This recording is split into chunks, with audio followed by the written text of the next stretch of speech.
Për shpesh pyetja, a ja vlen që unë të vi si një mami e vetme me fëmijët në Gjermani? Si janë kostot? Si është jeta? A do ambientojmë dot? A do gjej dot kollaj kohë për shkollë? Atëherë, jap një përgjigje lidhur me si e shikoj unë. Dhe çdo kush pastaj vendos vetë normalisht, edhe çdo eksperiencë është e ndryshme. Me vërtet Gjermania ka shumë mundësira dhe të ofron me vërtet shumë mbështetje sociale, ekonomike, por duhet marrë parasysh edhe vështirësitë dhe jo vetëm anët pozitive që mendojmë nga Shqipëria, që kur vim në Gjermani, të paktën aty të mbështet shteti etj etj.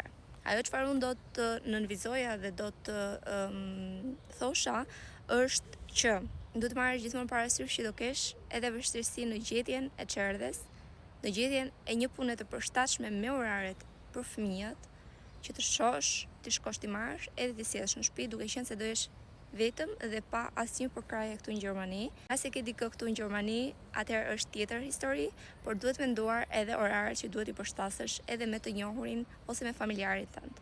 Edhe do menduar ditët pushim që janë mbyllur, duhet menduar gjithashtu fundjavat që janë mbyllur, duhet menduar gjithashtu festat që janë mbyllur, çerdhet dhe shkollat dhe pushimet që ata marrin. Dhe shumë punëdhënës japin shumë mbështetje për mamat me fëmijë, sidomos dhe mamat e vetme, ka mbështetje nga më të ndryshmet dhe gjithashtu edhe gjendima nga më të ndryshme në përqendra të ndryshme siç është Avo, Caritas, DRK etj etj. Gjithashtu dhe pjesa e pagesave të çerdheve apo të shkollës varet nga të ardhurat. Dhe në rast se ti merr ndihmë nga shteti, normalisht që pagesat e kopshtit të shkollës besoj do jenë zero ose shumë pak të ulta në bazë të këtyre të ardhurave. Do marrësh mbështetje për vete, si një nën e vetme, do marrësh Unterhaltsvorschuss, që është ndihma që marrin mamat që janë të ndara dhe nuk marrin mbështetje nga partneri ose marrin shumë pak mbështetje nga ana financiare e ish partnerit për fëmijën, pra babain e fëmijës. Gjithashtu do marrësh dhe vogël, do marrësh mbështetje edhe për shtëpinë normalisht, për një pjesë të qeras.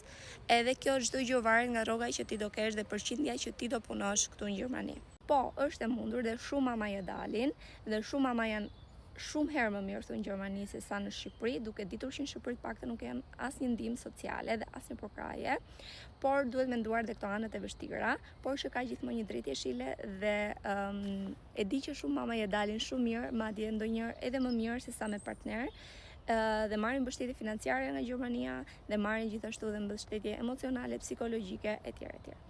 Ka shumë anë pozitive, por siç thash duhet i mendoni që kur vini këtu është dhe një realitet tjetër, është dhe një vështirësi tjetër që ju pret.